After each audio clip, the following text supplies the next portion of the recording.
Alright, ke ningizama Afrika mzansi kama usizibonga ngwashoze sizwe inkalakatha sizwe Vinhla Suthi bukhoma ke uLundi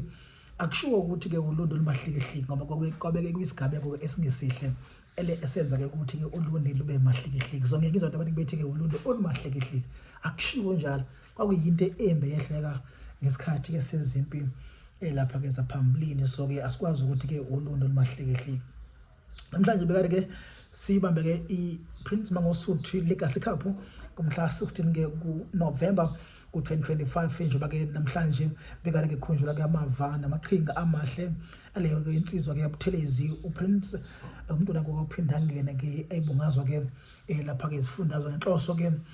lapha ke yokuba ke kukhunjulwa ke amava akhe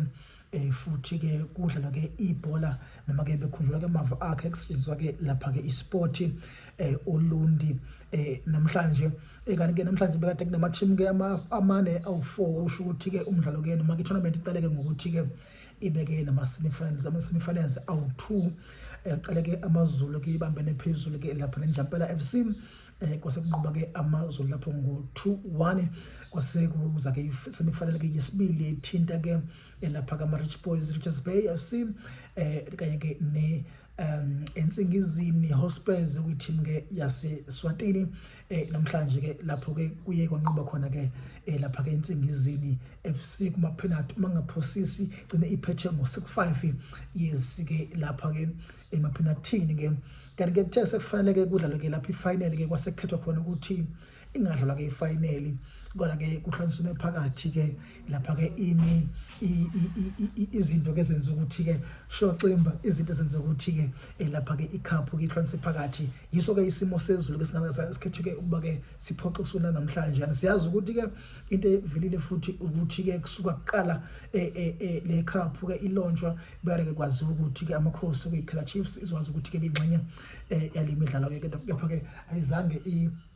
iqhubeka nokuthi beyingxenye ke yale tournament njengoba ke bene schedule ke esibuka ke simatasa njengoba sazi ukuthi ke nabo ke banemidlalo eminingi lapha ke ebabheka iqinisekisa ukuthi nabo ke bashape eyabo ke indlela ke eyaphambili kanti ke ongumeya ke lapho district oba ke Khumalo ke uthi kuningi kufuze bakwazi uqinisekisa ukuthi bayashintsha ukuthi ke le cup ube cup ke enhle nengcono futhi ke nenza kahle kakhulu uma kubhekwa ngonyaka odlule ke isinqumo sokuthi ke icup noma ke ifanele ingadlalwa uthi ke isinqumo thathwe ke ubuholi obukhona ke okuthinta ke nesafa kanti ke uthi ke kuhle ukuthi lokhu bakwenza ucabangela ke ukuphepha ke kwabadlalo Khumalo umeya ke kwezomland district bachaza esifisa ukuqinisekisa kakhulu kubathandi bezemidlalo sifisa ukuthi unyaka ozayo izinga libe lingafani na njengoba linje siyazi ke manje ukuthi ngenxa yesimo sibona ukuthi abadlali bazolimala ngoba imidlalo isaqhubeka savumelana ke ngokuthi omabili amaclub angene kufinal sizowathatha ngokuthi anqobile ngama defending champions sizobe sesimemezela ke ngonyaka ozayo ukuthi lapha amanye amaclub azoba ingxenye yangonyaka ozayo kodwa sizokwenza sifuna ukuthi le midlalo kulokuthiwa nje amaclub aKwaZulu Natal neclub eyodwa sesiwazini sizophuma siye kwamanye ama-province ngoba ilegacy yomntwana ibingekho la KwaZulu Natal kuphela ibingekho futhi eSouth Africa ibikhona nase-Afrika ngakho-ke sizokwenza sonke isiqiniseko sokuthi